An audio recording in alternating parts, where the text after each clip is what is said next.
One of the most profound and the most exciting ideas that have arisen recently from research at Harvard University is the idea that your future self exists now and you can contact and access that part of your consciousness.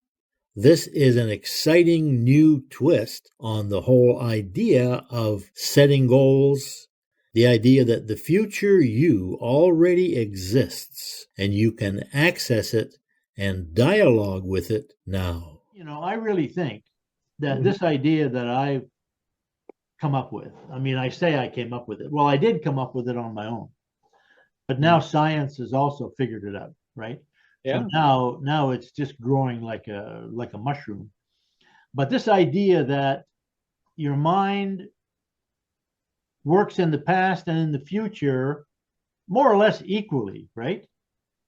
So I think that's one of the most important ideas of the 21st century. And I keep seeing references to it all over the place, of course, because I'm kind of attuned to it, so I'll see it. But there's lots of books being written about it now. I mean, I've talked about Benjamin Hardy and a few other people, but there's people that you mentioned, that guy, Dr. What's his name, the chiropractor. He's sort of a consciousness person as well. He talks about the mind. Well, I've heard him mention the same kind of thing, that when you have a goal, basically, I mean, one way that I've started to think about that is that the person who achieves your goal, like let's say you have a goal for this business of yours, right? Right. You want to reach a certain level. Yeah. Well, let's say you do that, right? Mm-hmm. And that might be 2 years from now or whatever. I'm not sure what your timeline is, but let's say, yeah, 2 years is that's in the foreseeable future. But yeah. So let's say, for example, you actually achieve that goal. Mm-hmm. Well, you'll be able to remember this conversation, right? In other words, that future you, the future Phil, the master distributor or whatever, double diamond or whatever you're. No, I'm shooting for emerald. Emerald is before diamond. Okay, diamond, so emerald. So Emerald Phil, right? Yeah. Now here's the thing: when you achieve that goal, you become Emerald Phil, which is actually kind of a cool name, Phil Emerald. I mean that could be somebody's name. Hi, I'm Phil Emerald. A diamond would be even better, but emerald sounds. So here's the thing. Here's the thing. When you achieve that goal, you will be able to remember this conversation with me right now. Mm-hmm. Right? So that means that there's a connection between Emerald Phil and you today. There's a connection. Mm-hmm. So that Emerald Phil, he's the only person who knows how he did it. Of all the people on earth, he's the only one who knows exactly the steps that you took or that he took to get from where you are today to where he is 2 years from now, let's say, right? So when you think about your goal, rather than thinking about some abstract concept of a goal, just the idea of a goal, think about connecting with Emerald Phil, because he's another person, right? You can connect with him the same as you can connect with your, you remember when we were growing up sometime in the 80s, this concept of the inner child came up, right? And for a few years there, everybody was talking about the inner child, the wounded inner child, Well, if you mention that phrase now to lots of people. My inner child was wounded as a kid, everybody can relate to that because they know what it means and they've heard about it and they might have read a book on it, and it sort of makes sense, right? The idea that you can connect with your inner child and you can heal it, you can talk to it, that lonely inner pain, embarrassed kid or whatever that you might have been in your teens, right? Right. Well, what the idea now, this is the new idea, is that basically you can do the same thing in the future, right? So if you start to have a dialogue on a regular basis, like literally every day with your Emerald Phil, then he will start to give you advice. Now, so that's kind of the concept, right? Which is a new concept. I mean, people have been talking about goals forever. But this idea of your future self, that's, in a sense, that's a new phrase, I think. I didn't hear about it until a couple of years ago, 2 or 3 years ago. I first heard the idea of the future self. Now I realize Carl Jung, the psychologist, he wrote about the future self. This was back in like 1880. So the idea about your consciousness containing, not only your wounded inner child, but your successful future Emerald Phil. They're both parts of your mind, right? Now, here's the thing. Here's another piece of it. And this was something I had written in my TEDx talk, which I can send you a copy of, by the way, because I made a recording of it. In the 4th century, St. Augustine, who was a Christian philosopher, he was a bishop, I think. I think so. He wrote the Confessions of St. Augustine. It's a famous book, right? He talked in there about time and the mind. And what he said in there was, and I've talked about this before on these calls, but you might not remember, but he said in there, both the past and the future exist in my mind, and they both have a reality of sorts. Now that phrase, a reality of sorts, that is brilliant in my view, because what it says is that future Phil, Emerald Phil, exists now. He exists. He's a real thing. But, of course, he's not physically real, right? It's a little bit like when you think about going to Portland in this convention. You at the convention, in a sense, existed as a real part of your consciousness, and that interested you enough and excited you enough and motivated you enough, that you signed up and you paid your fee and you made a reservation at the hotel and you drove down there and you were there. So that future you at the convention existed before you ever got to the convention, right? So in a sense, that's what I think St. Augustine was talking about when he said it has a reality of sorts.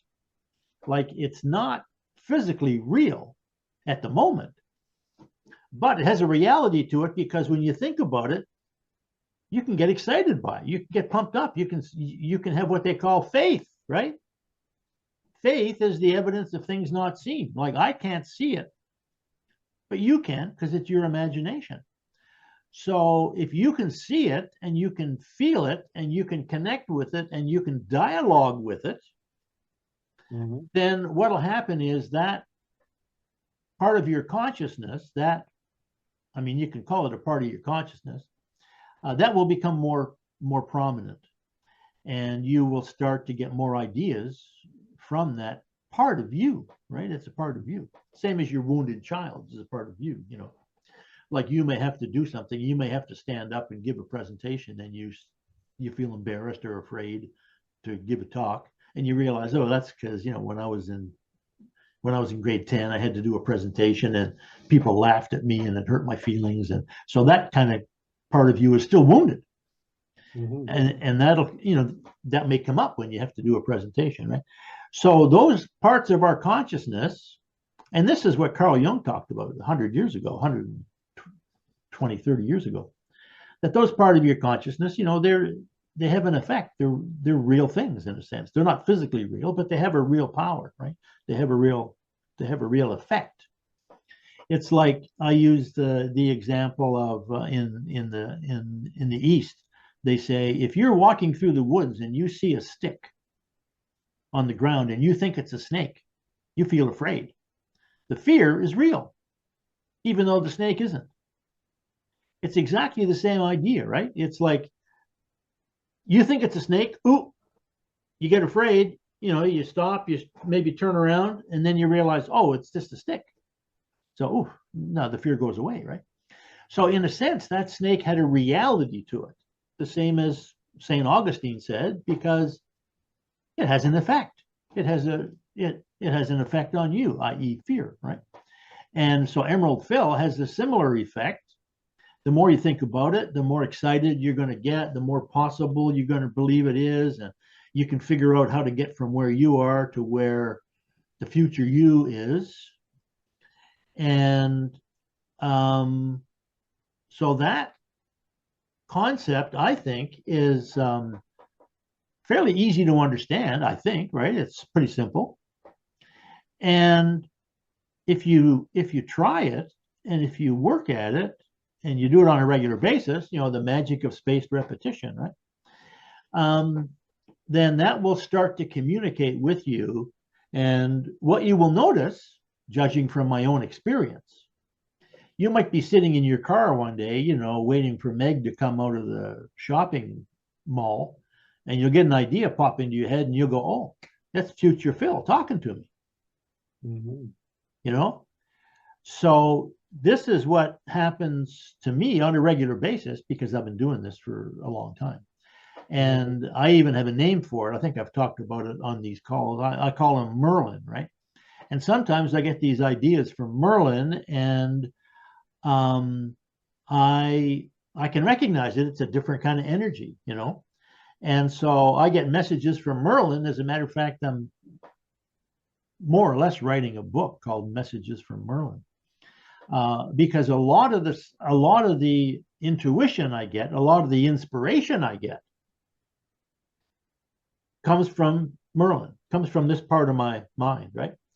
And I could say, quite honestly, without any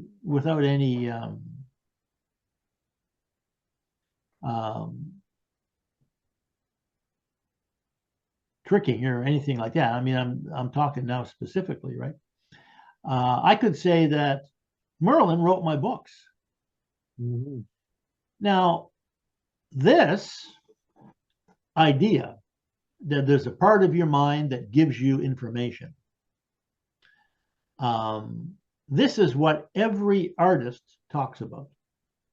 I mean, you listen to Paul McCartney, you listen to any writer, any poet, and they'll tell you the same thing. You get these messages. I hear this melody in my head. I wrote it down. I recorded it. I get these words and I put them down on paper, and then I kept playing with them, and so they all say the same thing. They all say that the information comes from someplace else because they don't know where it comes from, right?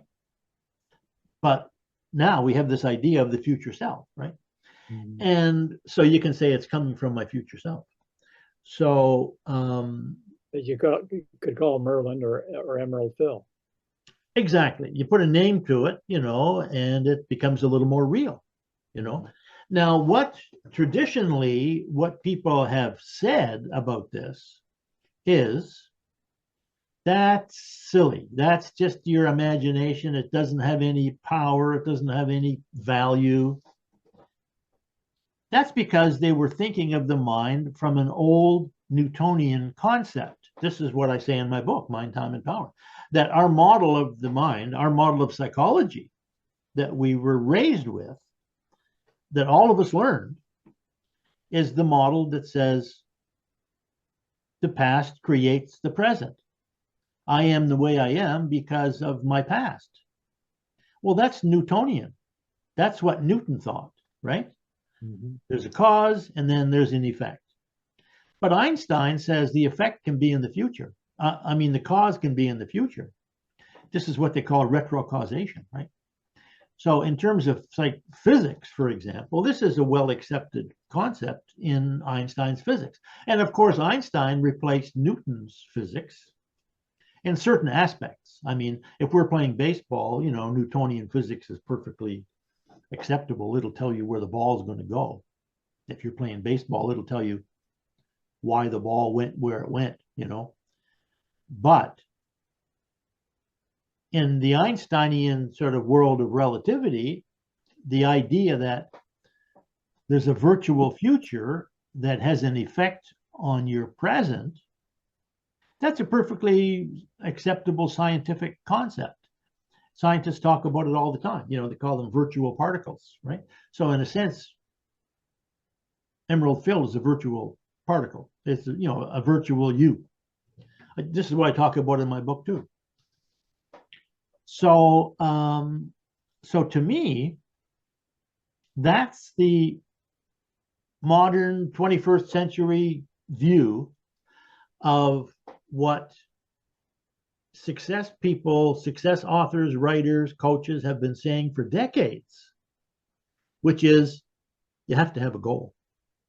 When you have a goal, everything changes. Your brain works differently, your mind works differently, you get different feelings, different emotions, you get inspired, you know. And I think I'm not exactly sure about this, but I think that this might have been what people have been referring to historically as a muse, right? You know, they've always talked about the muse inspiring a poet or something, right? Or inspiring a writer. I remember there's a well-known interview that I've heard when Bob Dylan first showed up in New York City in the like 1960 or whenever it was as a folk singer. He quickly caught fire and he got a recording contract, you know, which blew the minds of all the other people that were there in the coffee houses because they were all jealous of him. But you know, people like Dave Van Ronk and you know, Pete Seeger and whatever. But there's a famous interview. If I can think of it, I'll find it and I'll send it to you. And it's Pete Seeger interviewing Bob Dylan, like back in 1960, right? When he was just starting to become famous. And he said to Bob Dylan, how do you write songs? Because you write so many songs. You know, you're so prolific. How do you write your songs? And Bob Dylan said, I don't write songs. And Pete Seeger said, well, what do you mean? And he said, I just write them down. He said, the song was there before I came along. I just wrote it down.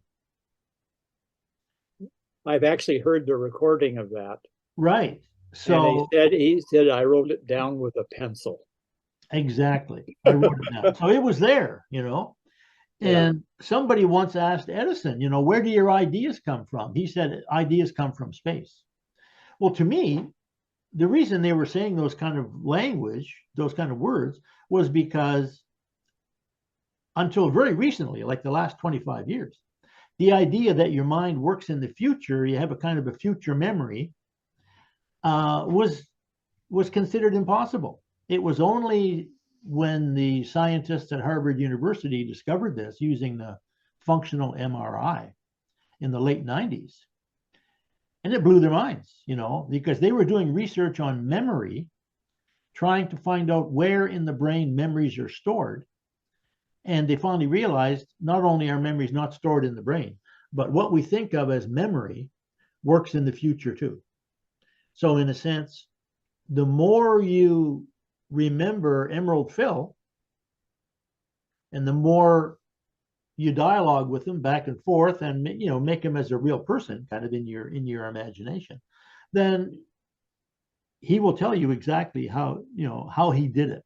How did he get from where you are now to where he is 2 years from now?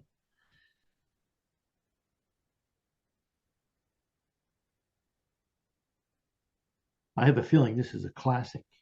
It is. It is. So that's kind of it in a nutshell, right? And I think, I think that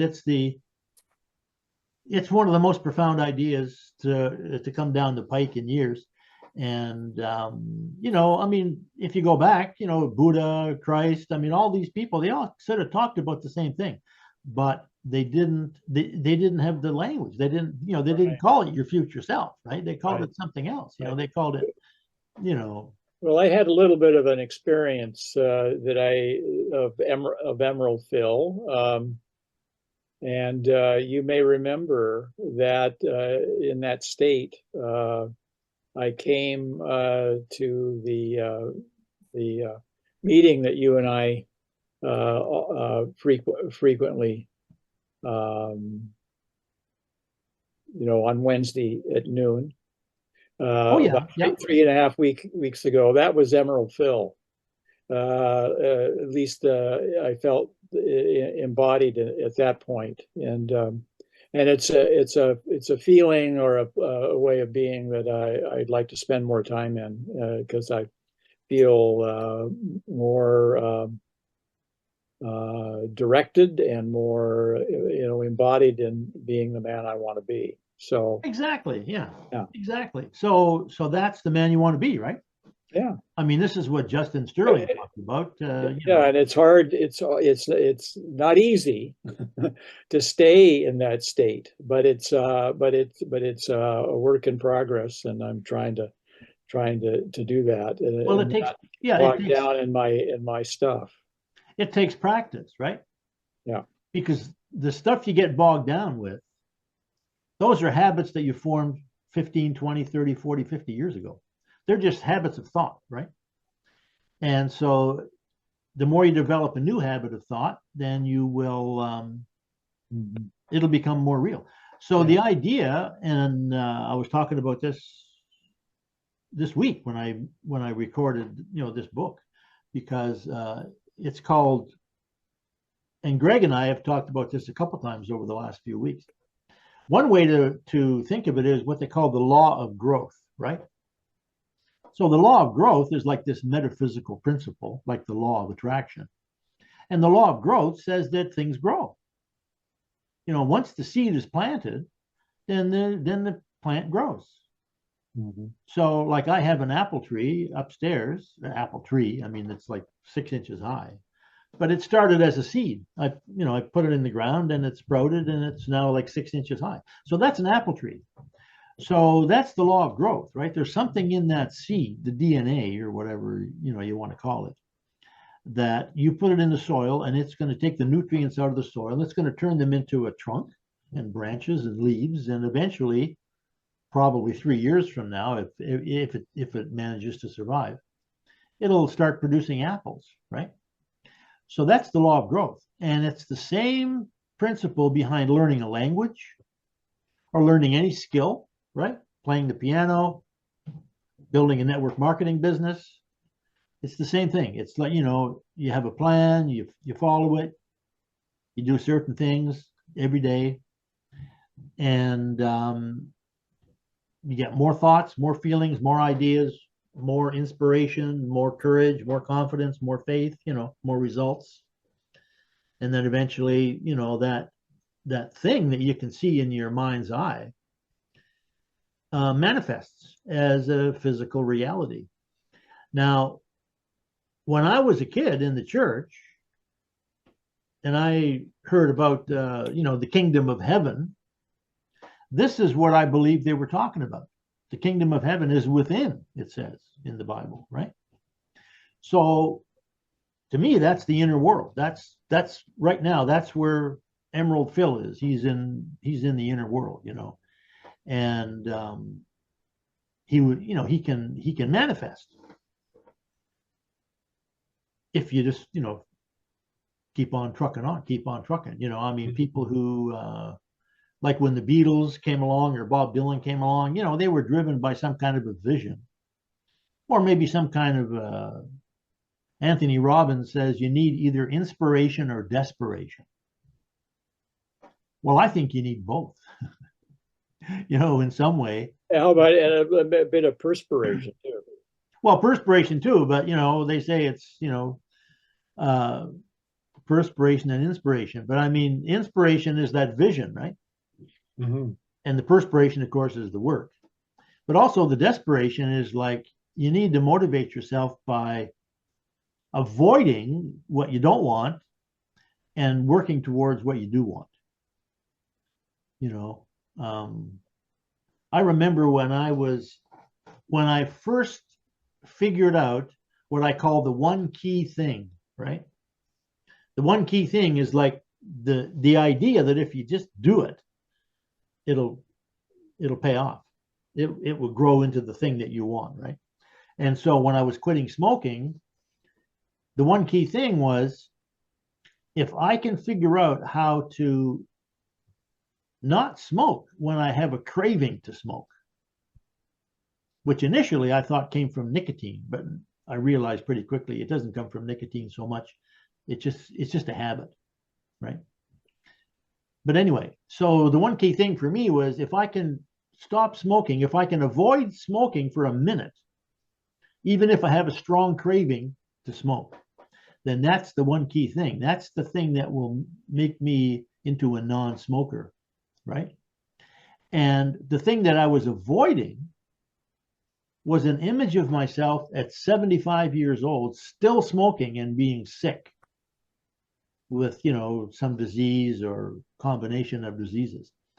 So that was the thing. So that was the desperation. I did not want to be that 75-year-old old sick person. And I just focused on get really expert at not having a smoke when your body's going, I want a cigarette, if I can figure out how to do that. And of course I did figure it out.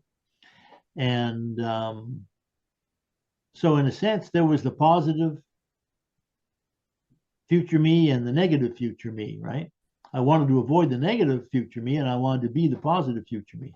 I wanted to be a healthy 75-year-old, and not a 60. When were you 75? 2 years ago. 2 years to the good. All right. But that was what I thought in my mind. 70. I don't want to be 75 years old and still smoking and sick, Right. And a friend of mine just did that. He just proved that, because he just passed away and he was still smoking. And I talked to him back then in 1975. I talked to him and I said, hey, I figured out how to quit smoking. If you want to quit smoking, I'll tell you the secret. And he said, you're going to die sometime. Well, and he did. Was right. He was right. He did. But look at all that enjoyment he had, all those cigarettes he got to enjoy. Well, I tell you something, he missed out a lot more enjoyment with his grandkids and with his kids than he ever got from puffing on a cigarette. We would love to have you join us in this online community for $1 a day.